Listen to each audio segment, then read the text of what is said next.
This is Jim Fetzer, your host on Authentic News right here on RBN Live this third day of April 2025. Top Israeli sources reveal U.S. is about to bomb Iranian nuclear sites. Trump's about to bomb Iran. Top Israeli sources reveal planned attack on nuclear sites and deliver chilling war is coming warning. This morning, the world's focus is on Trump's decision to launch a global trade war. But in a few weeks' time, the man who last month pledged to deliver peace through strength is planning to embark on a real war. I'm currently in Tel Aviv. This is a fellow named Dan Hodges. And according to several senior political, military, and diplomatic sources, the United States and Israel are preparing to launch a strike on Iran that will finally eradicate the threat posed by the country's nuclear weapons program. The problem, of course, is Iran does not have a nuclear weapons program. Iran has a peaceful nuclear energy program. They have disavowed the pursuit of nuclear weapons. Tulsi Gabbard, just days ago, reported the consensus of the IC, the intelligence community, including the CIA, that Iran not only does not have nukes, but is not working to acquire them. So what is the justification for this assault on Iran to curtail its nuclear weapons program when the nuclear weapons program does not exist? And the answer, of course, and Bibi Netanyahu was actually boasting about it, Trump is doing his bidding. Trump is a slave of Israel. Trump is going to attack Iran on behalf of the Zionist agenda. Meanwhile, we have antiwar.com reporting that Diego Garcia smells like war. A significant amount of U.S. military power has been on the move this past week, including several B-2 strategic bombers that have landed at the U.S. military base in Diego Garcia in the Indian Ocean. Well, just over actually it says here at 2,000, I think it may be closer to 3,000 miles southeast of Iran. According to press reports, this is the most significant B-2 presence on the island in nearly half a decade. In addition, flight trackers are showing increased activity by at least 9 KC-135R refueling aircraft. Several C-17 cargo planes have also been spotted by satellites on the island. The U.S. President has ordered the carrier strike group Carl Vinson to the Mideast. All this very bad, very troubling. What it means, too, and we're getting reports from multiple sources, Iran is contemplating a preemptory strike on Diego Garcia. Now, remember, under international law, if a nation is threatened with an imminent attack, it is authorized, it is legal to conduct a preemptive strike to take out the forces that are about to attack you. That appears to be precisely the situation we have here. What I like about Diego Garcia is that's an isolated island in the middle of an ocean, and if there were to be a preemptory strike, there'd be virtually no collateral damage. No civilians, buildings, infrastructure, hospitals, libraries, whatever. It ain't there. Meanwhile, Gulf states refuse to be launching pad for U.S. attacks against Iran. U.S. decision to amass B-2 bombers at Diego Garcia as a result of Gulf Arab monarchs closing airspace to American airplanes in event of war with Iran. Saudi Arabia and other Gulf states have imposed a ban on U.S. warplanes using their airfields or skies to attack Iran after U.S. President Donald Trump over the weekend threatened to bomb the country. Saudi Arabia, the UAE, Qatar, and Kuwait have all told the U.S. they will not permit their airspace or territories to be used as a launching pad against Iran, including for refueling or rescue operations. A senior U.S. official told Middle East Eye. The official spoke on the condition of anonymity. They do not want to be drawn in. The Gulf states' intransigence is a setback for the Trump admin, which had hoped to use massive airstrikes on the Houthis in Yemen as a show of force to corral Tehran to the negotiating table on a nuclear deal. Well, it ain't going to happen. The Houthis aren't going to fold, and neither is Iran. While I have been focusing on the potential for an attack on Iran, we're already attacking Houthis, including with the use of B-2s. So basically, it's attack on both. Meanwhile, U.S. imposes more sanctions on Iran as tension soars from antiwar.com. The sanctions come after President Trump threatened that he would bomb Iran if a nuclear deal isn't reached. And the nuclear deal? What is he talking about? There was a nuclear deal. There was monitoring of Iran's nuclear facilities. Everyone knew they were for peaceful energy production. They had no connection to atomic bombs. So why does he want a new nuclear deal? Well, basically, he wants it to include even missile sites and the like. In other words, Trump wants to have some kind of inspection plan for all of Iran's military defenses, which no country would accept. I mean, that's just ridiculous.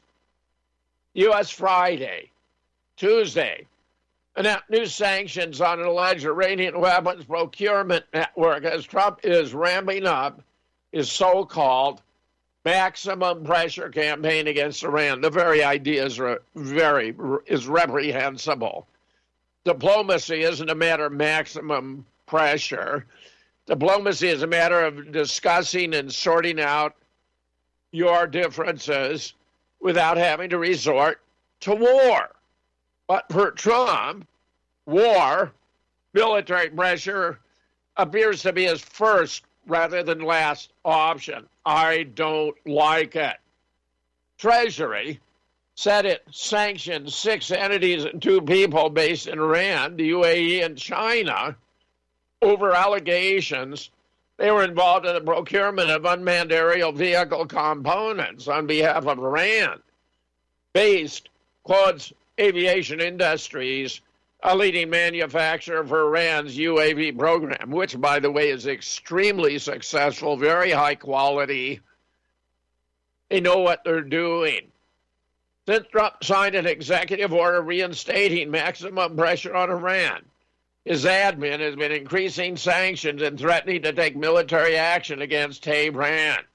The new sanctions came after Trump threatened to bomb Iran if a deal isn't reached on the country's nuclear program. But as I say, it's much more. And besides, when Iran agreed to the earlier agreement, they had this earlier plan in place, Trump withdrew. So what the hell is this all about? It really is incoherent. Meanwhile, Pentagon deploying additional aircraft carrier and air assets to the Middle East. Antiwar.com again. The Pentagon announced Tuesday Secretary of Defense Pete Hegseth had ordered the deployment of an additional aircraft carrier and more U.S. assets to the Middle East, a move that comes amid a U.S. bombing campaign in Yemen and increasing U.S. threats against Iran. Pentagon spokesman Sean Parnell said the USS Harry Truman and its strike group will remain in the Middle East and will be joined by the USS Carl Vinson and its accompanying warships, which are traveling to the region from the Asia Pacific. Parnell said Hegseth also ordered the deployment of additional squadrons and other air assets that'll further reinforce our defensive air support capabilities. Well, let me say, those are pretty big targets. The Houthis have lots of missiles.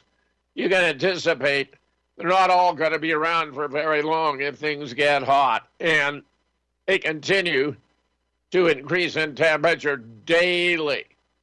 Meanwhile, Russia says it cannot accept U.S. proposals on Ukraine in their current form.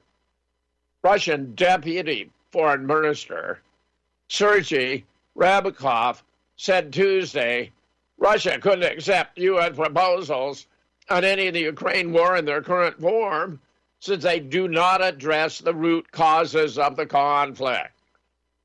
Ryabkov said Moscow hasn't seen the U.S. send a clear signal to Ukraine that it's time to end the war.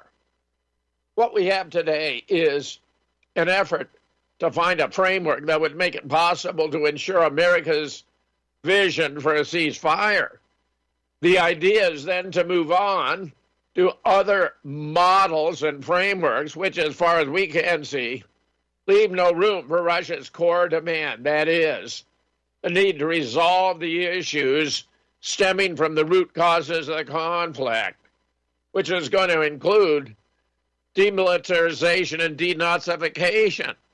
Russians have already indicated they're not going to give up the territory they've acquired, and absolutely, of course, Ukraine may not, under any circumstances, join NATO. Zelensky dances around suggesting he can get away with not only having a Russian withdrawal and joining NATO, but Russian reparations, just as absurd as it gets. Meanwhile, Israel's Qatar Gate scandal deepens with the arrest of Netanyahu aides. Jonathan Urich and Eli Feldstein have been arrested for alleged link to Qatar as the Israeli prime minister hits out at the Shin Bet. Remember, the Shin Bet is the Israeli equivalent as the FBI. Israeli police arrested two close advisors of Prime Minister Netanyahu on Monday as a so-called Carter Gate scandal deepened in Israel. Jonathan Urich, Netanyahu's senior media advisor, and Eli Feldstein, his military spokesperson, were arrested as part of an investigation into ties between the Prime Minister's office and Qatari officials. The two were arrested on suspicion of contact with a foreign agent, money laundering, accepting bribes, fraud, and breach of trust. Netanyahu, who was in court Monday testifying in his own corruption and fraud cases, was forced to leave the courtroom to testify in the affair involving his confederates. In addition, Netanyahu, a journalist whose name cannot currently be published, was summoned to questioning on suspicion of involvement in the affair. According to Haaretz, the police will soon summon other journalists accused of being involved. Meanwhile, 3 reported killed in U.S. airstrikes on water infrastructure in Yemen. U.S. airstrikes on Yemen's Hodahai province hit a water management building and killed at least 3 people, the many health industries said Tuesday. The American attack, which targeted the water management building in the district of Al-Mansouriyah in the governorate of Hodeidah, with several strikes Tuesday, resulted in 3 deaths and 2 injuries, mostly employees, said a health ministry spokesman. Local Yemeni media reported earlier the U.S. targeted multiple areas of Houthi-controlled Yemen, where 80% of Yemenis live, and its water infrastructure on Hodai, which is located on the Red Sea. This is very bad. Obviously, that's infrastructure vital to health. That's a forbidden target under international law. Bad, bad, bad. Meanwhile, over 300 Gaza children killed by Israel in 10 days of the renewed war on Gaza. This is tragic, tragic. Israel's renewal of the war on Gaza Strip had killed at least 322 children, according to UNICEF, who said the figure constitutes a daily average of around 100 children killed or maimed. The organization and most of the children were displaced, living in makeshift tents or damaged houses. UNICEF said the relentless and indiscriminate bombardment, aided with Israel's now 3-week-old blockade, continue to strain the humanitarian response. Israel's war on Gaza, now entering its 18th month, has killed over 15,000 children out of at least 50,399 civilians. They like it. They want those numbers to increase. Thus, we have a Gaza bakery. They're all closing because the flour supply is running out due to the Israeli blockade. So people are going to have nothing to eat. All bakeries in Gaza have been forced to close, and flour and other food supplies are running out due to the Israeli blockade on all goods entering Gaza, which was imposed on March 2nd. According to the AP, the UN World Food Program circulated a memo to aid groups Monday saying it could no longer operate the 19 bakeries it was running due to a lack of supplies. 6 other bakeries run by the WPF and previously closed. They're out to starve everyone to death. Meanwhile, Israeli strike on UN-run clinic in Gaza kills 22, including 9 children. Standard operating procedure for the IDF. On Wednesday, an Israeli strike hit a UN-run clinic in Jabalia, northern Gaza, killing 22, including at least 9 children. Among the victims was a newborn baby who was decapitated by the strike. Israel claimed it targeted a Hamas command and control center, but offered no evidence for the claim. Liar, liar, pants on fire. They'll slaughter any group of Palestinians and claim it was in a Hamas command and control center. Outrageous. Meanwhile, Israel deliberately kills journalists. You're out walking daily, and you're not seeing the results. And the West shrugs. Meanwhile, Turkey is set to take control of a Syrian air base near Tadmur. After the ouster of President Bashar al-Assad in Syria, Turkey and Israel seem to be increasingly on a collision course of who gets to control the nation or what remains of it and how much. Israel has been growing its military presence in the occupied Southwest, while Turkey has its sights on growing its own military presence further north. Turkey has been talking about establishing military bases in the northernmost border areas, but the latest interest in central Syria, with a T-4 air base near the city of Tadmur, formerly the ancient city of Palmyra. Turkey's in the process of taking control of the T-4 base and plans constructing refurbish the site with a substantial military base for Syria and surround it with air defense systems.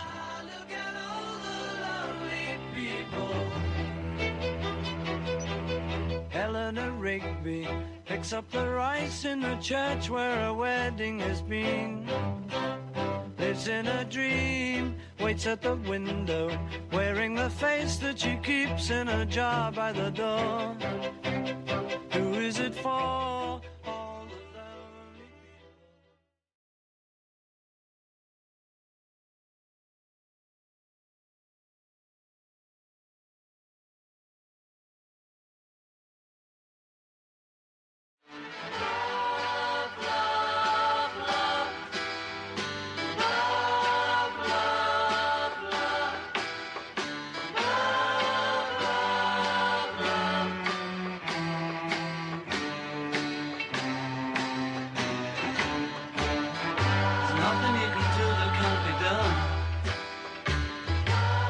you can sing that can't be sung. Nothing you can say, but you can learn how to play the game. It's easy. Well, here's an interesting report from Zero Hedge. Denmark squandered defenses arming Ukraine with little left to defend Greenland. Denmark has taken pride in being among the top 4 military donors to Ukraine over the past more than 3 years of war. The tiny Scandinavian country has consistently touted its huge financial contribution to the fight against Russia. The information from NATO underlines that military support for Ukraine is an absolute priority for the government. In my view, this is a clear expression of Denmark's support for Ukraine as long as it is needed. And it is a support that we in Denmark can be proud of, asserted the Danish defense minister, Troels Lund Poulsen. But now Denmark has found itself embroiled in the unusual Greenland controversy, which escalated when President Trump said he refused to take military force off the table in discussion of a potential U.S. acquisition of Greenland. Trump talking annexation of what is still a territory of Denmark, which itself is a NATO ally of the United States, is deeply awkward, to say the least, and Denmark doesn't have any weapons to defend itself. Meanwhile, top German politicians are going for resumption of Russian gas, of course. If you have a functioning brain, it's the obvious thing to do. In Europe, the lure of a return to cheap energy is ever present. And that conversation has become easier as the Trump administration in Washington pushes hard for a ceasefire negotiation with Moscow.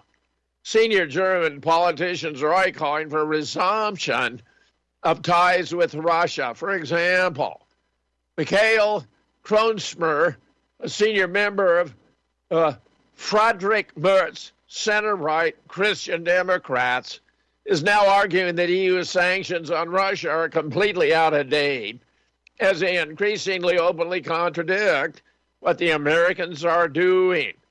Financial Times, in a fresh report, quoted Kit Schimmer's words to the German press agency DPA as follows: when you realize that you're weakening yourself more than your opponent, then you have to think about whether all of this is right.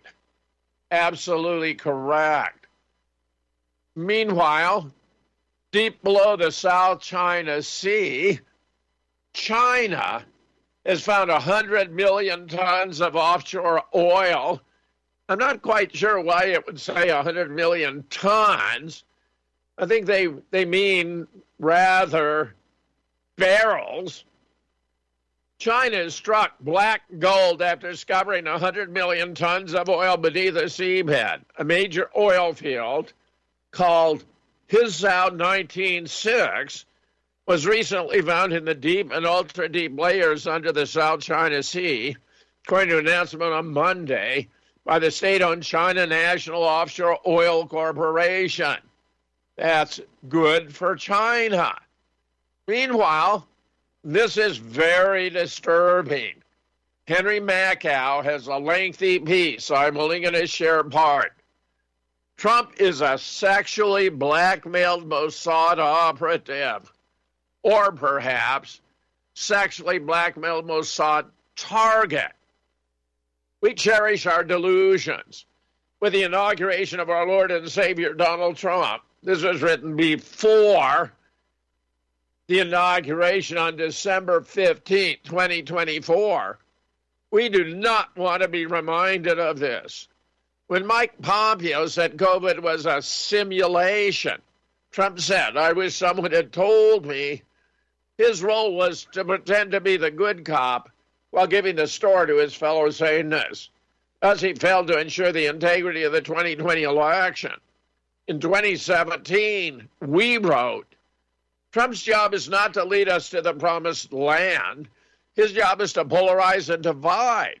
They are all Freemason. Trump, Hillary, Putin, May, Merkel, Soros, Netanyahu. Most members of Congress are. Stalin, Hitler, FDR, and Churchill were. The goal is conflict itself, gridlock, war, and chaos. Odo ab chaos, meaning order out of chaos.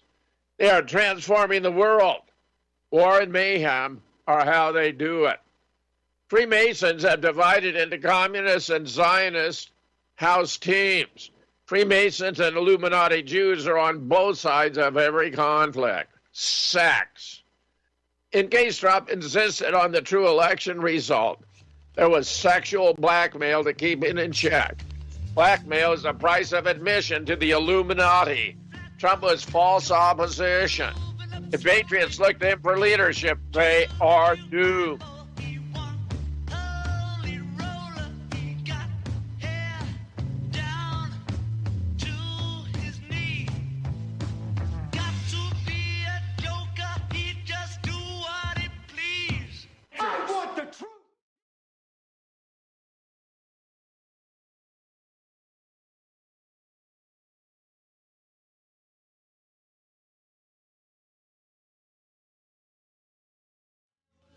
So much younger than today. I never needed anybody's help in any way. Now these days are gone, I'm not so self-assured. Now I find I've changed my mind and open up the doors.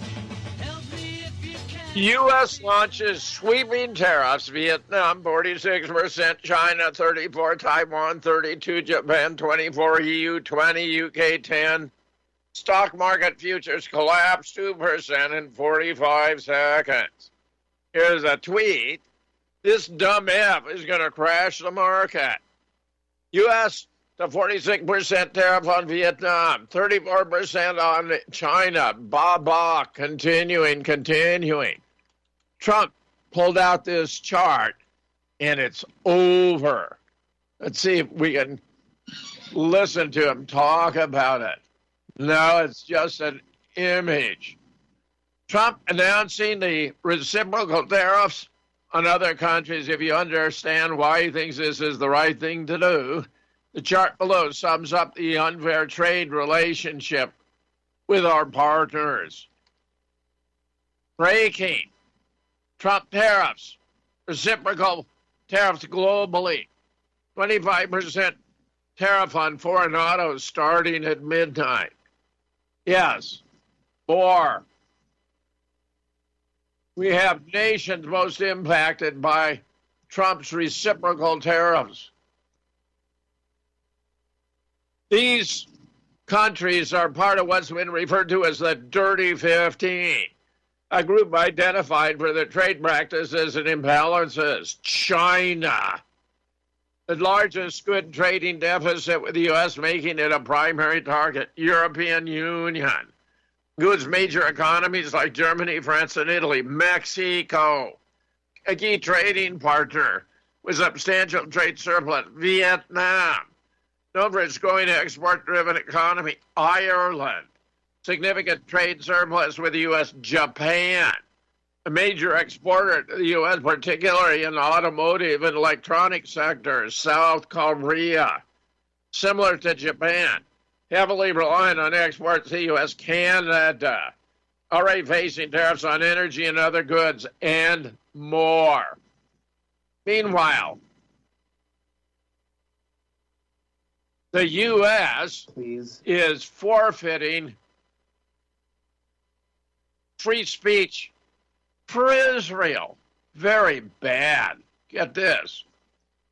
Woke college students for feeling unsafe on campus because whatever, if someone was opposed to, for example, whatever the liberal woke causes were in the eyes of Republicans. Love to make fun of woke college students, talk about their safety.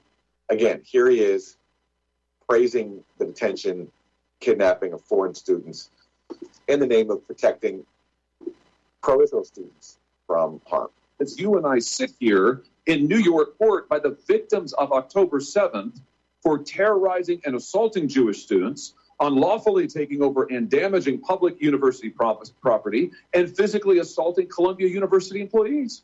And you're telling me that it's McCarthyism to remove this individual?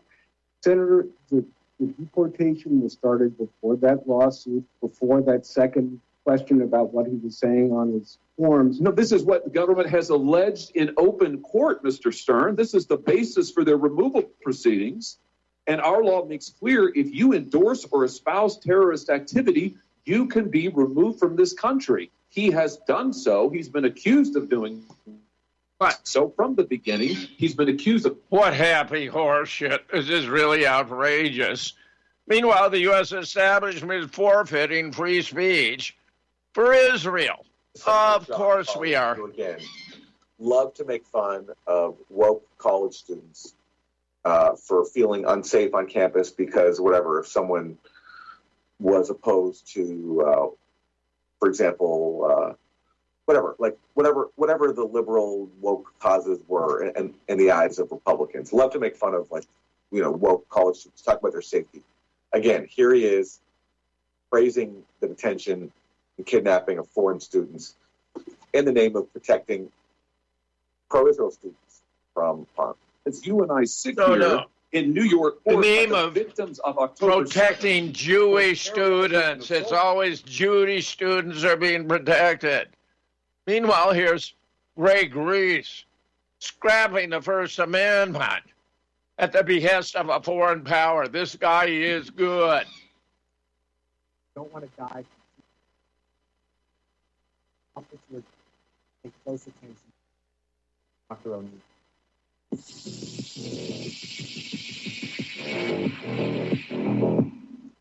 On the campaign trail, Donald Trump promised to deport those protesting Israeli war crimes. Unlike liberal Kamala, I will support Israel's right to win its war on terror. You have to support that. Got to win, got to finish it off. And instead of pandering to the jihad sympathizers and America-hating radicals, we will deport them. We will deport them very quickly. We have no choice. When it comes to Israel, who has given him over $230 million, Trump keeps his promises. For simply writing an op-ed article on the Israeli genocide of Gaza, Rumeysa Ozturk was kidnapped off the street by unidentified plainclothes federal police.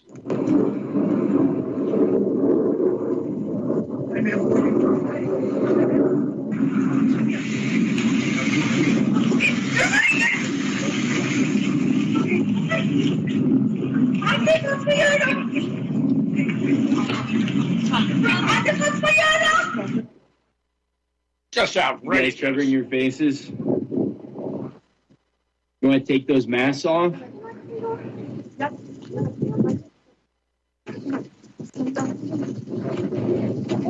Apprehended on a public street by federal thugs.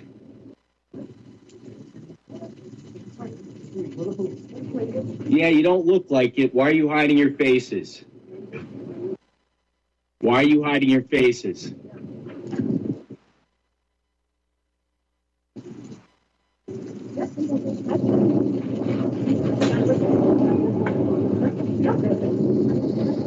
Without the First Amendment, the U.S. isn't worth a damn. How do I know this is the police? Seems like bullshit to me. Certainly looks like it. Arguably the cornerstone of American freedom, the First Amendment of the U.S. Constitution is to protect the right of the people to peacefully express their views, no matter who they may offend. But Trump's Make America Great Again movement is clearly about Israel first, and Israel is getting their money's worth. People are demonstrating with passion. These ignorant demonstrators. Who are they demonstrating for? For these murderers, these rapists, these mass killers. This is a reflection of a deep rot that has pervaded the intellectual hub of free societies. And this vilification of Israel, the Jewish people, and Western values has been propagated by a systemic alliance between the ultra-progressive left and radical Islam. It must be resolutely fought by civilized societies to safeguard their future. This is why we must all commend President Trump's decisive actions against anti-Semitism, and we must pressure other governments to do the same. MAGA is leading the way in censorship, but that's not good enough for the Zionists who control America. Anti-Semitism is not just an age-old prejudice. It is a contemporary crisis manifesting on campuses across the nation. It is not enough for individuals or institutions to merely claim they are not anti-Semitic. As my father once taught me, it is not enough for people, especially public figures, to be neutral or not be anti-Semitic. One must be anti-Semitic. Meaning you got to be pro-Jewish, pro-Israel all the time, 24/7. If you're not pro-Israel, pro-Jewish, pro-genocide, pro-mass murder, 24/7, you're an anti-Semite, and you deserve to be punished, even deported. That is their stance. Unbelievable. Here's another article. Does the First Amendment come with an Israeli exception? Earlier this month, Miami Beach Mayor Stephen Miner introduced a resolution threatening to cancel the O Cinemas lease. The theater's crime, showing no other land. A documentary about the Israeli occupation of Palestinian villages in the West Bank. About a week after the film won the Academy Award for Best Documentary Feature, Miner condemned it as a false, one-sided propaganda attack on the Jewish people that is not consistent with the values of our city and residents. Miner also wrote, the film director's comments at the Oscar prove the anti-Semitic nature of the film, using Jew hatred propaganda and lies such as ethnic cleansing. Unfortunately, Jews for thousands of years have heard this anti-Semitic rhetoric. I am just surprised that O Cinema, utilizing Miami Beach taxpayer funding, would wittingly disseminate such hateful propaganda. But I'm willing to bet every bit of that film is accurate. Every word true. Meanwhile, Marco Rubio equates writing an anti-Israel op-ed with starting a riot and defend student deportations. This is disgusting. President Donald Trump says he's determined to deport terrorist sympathizers, including legal permanent residents, as well as foreigners with student visas.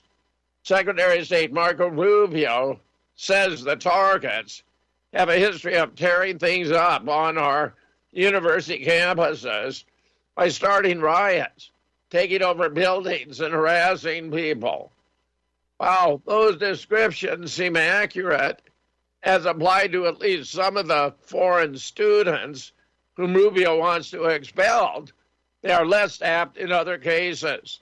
Contrary to the way Trump and Rubio portray this initiative, neither rhetorical support for terrorism nor disruptive conduct is necessary to invoke the sweeping legal authority on which they are relying, which applies to any non-citizens whose presence or activities Rubio thinks could have potentially serious adverse foreign policy consequences.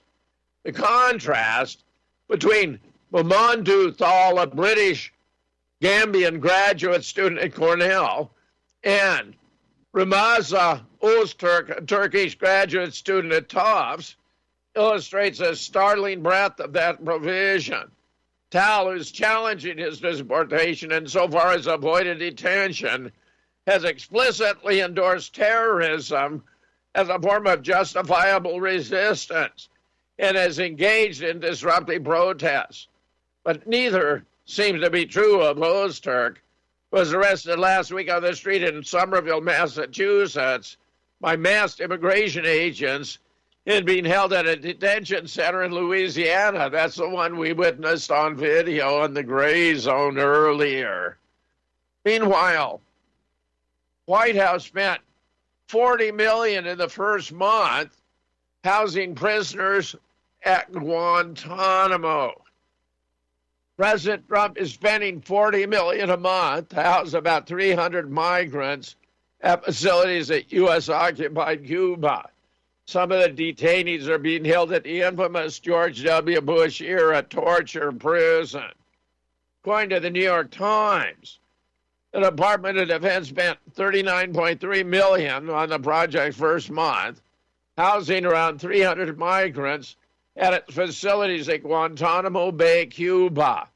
Additionally, the Defense and Homeland Security Departments report that about 1,000 employees are needed to hold the immigrants sent from the U.S. to Cuba. 5 senators toured the facility last week, with Senator Jack Reed arguing sending the migrants to Guantanamo is a waste of resources. No doubt. Meanwhile, FBI imposed gag order about Hunter Biden laptop after employee accidentally confirmed his authenticity to Twitter. Then they imposed a gag order.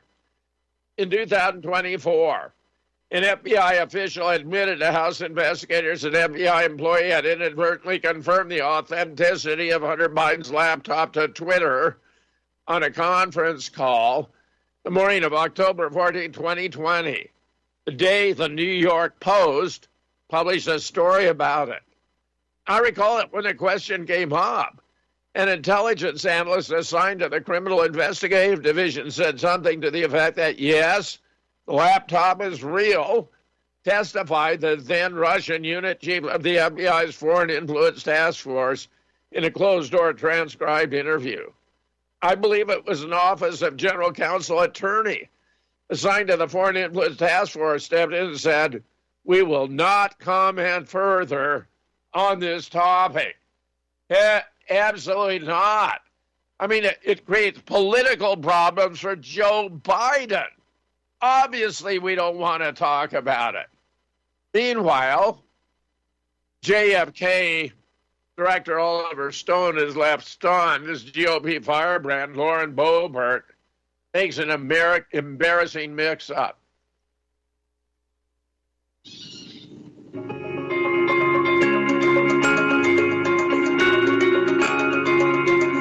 What?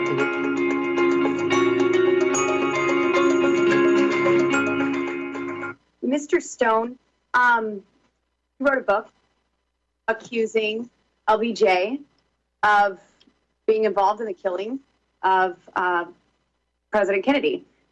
Do these most recent releases confirm or negate your initial charge?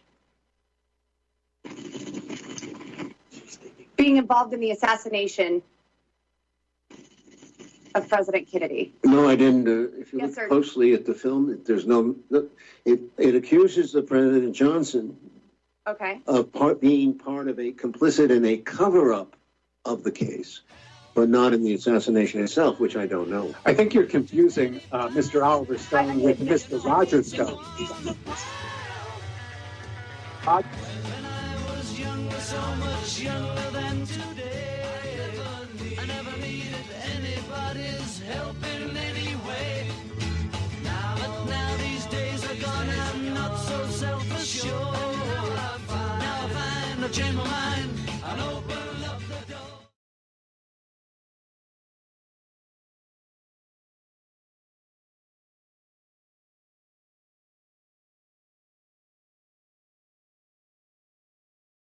Window, wearing the face that she keeps in a jar by the door. Who is it for? All the lonely people. Where do they all come from? All the lonely people. 4 more stories. Illegal aliens confess to being bribed by Democrats in exchange for their votes. Over the weekend, Tesla CEO and advisor to Trump, Elon Musk, revealed Dodge had uncovered the Democrats had given millions of Social Security numbers to illegal aliens over the past 4 years, so he could be hired to work in America, qualify for max amount of taxpayer-funded benefits, and worst of all, vote in elections. The Democrats, of course, have denied it. Meanwhile, journalist Nate Friedman put together a compilation video of illegal aliens in the U.S. flat out admitting they had received Social Security cards, exposing the Democrats as a bunch of lying scumbags. Meanwhile, we had here in Wisconsin a ballot measure passed to require photo IDs to vote. I was very glad to vote for this. One of these health insurance plans, you may be able to see a personal dietitian for $0. Sorry about that. Not what I intended to play. Wisconsin lawmakers refer to ballot measure to voters that would mandate a qualified elector may not vote in any election unless the elector presents photographic identification issued by this state, by the federal government, by a federally recognized American Indian tribe or band in this state, or by a college or university verifying the elector's identity. And it passed with 77% of the vote. Oh, good grief. Hillary Clinton throws her hat in the ring for 2028. We just can't get enough of Hillary. The fake Signalgate scandal fizzled out incredibly fast, even by the usual standard of anti-Trump nothing burgers. That didn't slow down crooked Hillary. She weighed in over the weekend with an op-ed to share some very important thoughts on how significant it is to properly handle classified information. She's an expert on that subject after all. In case anyone missed the point, it was crooked Hillary dipping her toe in the water to signal her intent to run for president again in 2028. Maybe she hopes third time is the charm. And finally, baby dies after receiving 6 shots for 12 vaccines. Doctors say catching up kids on vaccines is common and dangerous. Roughly 12 hours after 1-year-old Sanaya was given 6 shots for 12 vaccines during a wellness visit, the little girl died. Sanya, who had just turned 1 on March 11th, received the shots March 26th at about 4 p.m. at Golisano Children's Hospital Pediatric Practice in Rochester, New York.